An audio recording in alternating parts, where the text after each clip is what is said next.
Yeah, we started slow. Thought we picked it up parts of the second period, and then we just hung in there. When we were talking to Travis Konechny, he said at this point they're not shocked by what Carter's able to do back there. Obviously, he kind of struggled a little bit, a couple tough goals in the first, ends up making 47 saves, his highest career high. What does that say about his just willingness to stick with it and just keep going puck after puck? Yeah, well, hopefully he's maturing. He made some big saves at key times. Has been pretty steady every start this year, so he gives us a chance.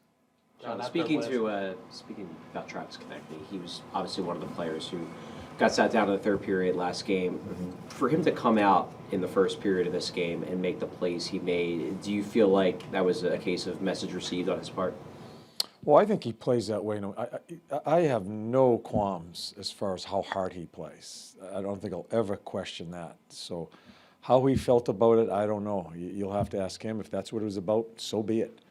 I thought he played really well. I thought Kevin played well, and with a lot of ice time being poured to him. So, yeah, whatever his feelings is towards situations, you'll have to ask him. But I'll never question how hard he's going to play. That's never going to be a problem. Ivan Provorov plays a lot of important minutes for you. He came up with a big block. What have you made of his game so far through 7 games? He is, he was one that, as when I first started here, I watched him play last year, and he was a shell of what he was when he first came to this league. We didn't use him on the power play earlier this year just because we wanted to get his 5-on-5 game going. It didn't take long for him to let us know that he's ready to improve, ready to do the things to be the player that he has been on the power play now, and he's just a huge piece. Eats a puck tonight, and I mean, many pucks. He's played really well from the start of the year right through this game here. When we talked to Brad Shaw, he said that he would like to see Provorov smile a little bit more. Have you noticed just how intense he is about the game? Yeah, and I respect that about him. And that was never a question for me, even watching him last year. He's always been just a great competitor. I just like his swagger. He's willing to carry a puck. He carried in traffic, turn a net and try to beat someone on the net, blocking shots. He plays some important minutes for us. John, what did you think of Tippett and Risto the first games back? Yeah, I got to watch. With Tip, because I'm running the forwards, I thought it was slow at first, but then I counted. I think he played 18, 19 minutes. I think he helped our power play, just having a shot over there, had some good looks there, makes a good play to Lots, I think it was, in the third period. But I'll have to watch the game to give you a good thought on them. John, after Saturday's loss, you talked about you guys going to learn how to play in back-to-backs. Is there a way that you can use the resilience factor from not just tonight, but the other two comeback wins that you can somehow get to that point? Yeah. We're like I said, our numbers. We're not going to have many nights, I think, with great numbers. The analytic stuff that's spit out there after each game, I just don't think we're going to be a great analytic team. So. And we've talked about that. We have just got to try to find a way. I know I keep telling you that, but that's how we have to be. We've got to play important minutes at key times, and hopefully get great goaltending at other times when we're struggling. It is never going to be perfect with this hockey club this year. I'll tell you that right now, because we've got so much growing to do. But as we've played these first 6 or 7 games, we've handled situations and you end up having a little success.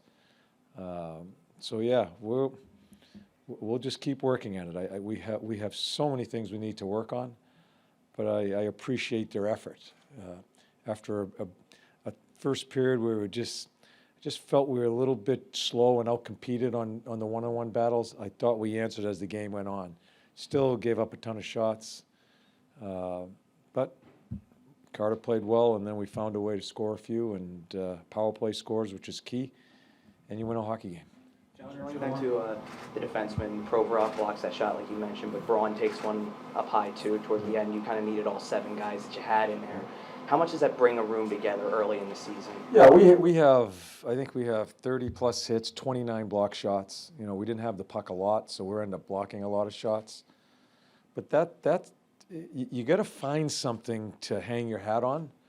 And those are key things to hang your hat on as you're trying to build a hockey club. The willingness to block shots, the banging, and it just brings a little tightness to it all. So, like I said, we're going to have, I think those numbers are going to be pretty good numbers for us. Some of the other numbers may not.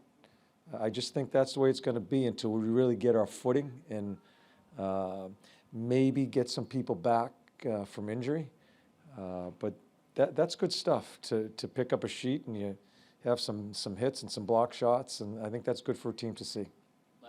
John, what are you seeing from Wade Allison? I know you talked about Frost the other day. Those two guys really didn't see the ice much over the final 2 periods. Yeah, it's not like they really didn't have much opportunity. My whole philosophy there was when I was playing 4 lines and 4 sets of wings and rotating 3 centers in, I just felt it was too much. I needed to play those Lotz's line and Kevin's line a lot tonight for us to compete with that team. I just think some other guys were overwhelmed, and I don't think I could give them the amount of ice time that I would have if I just rolled the lines and threw the centers through them. So they suffered a little bit there, but yeah, that's the only reason. And whether it's right or wrong, that's what I went with. So I wanted to keep Lotz's line together and Kevin's line together, and the other line kind of fell in there with Sedzi and Nick and Matt. I think Mac's playing really well, and so they're going to have to keep on fighting and try to find their ice time. Okay, thank you.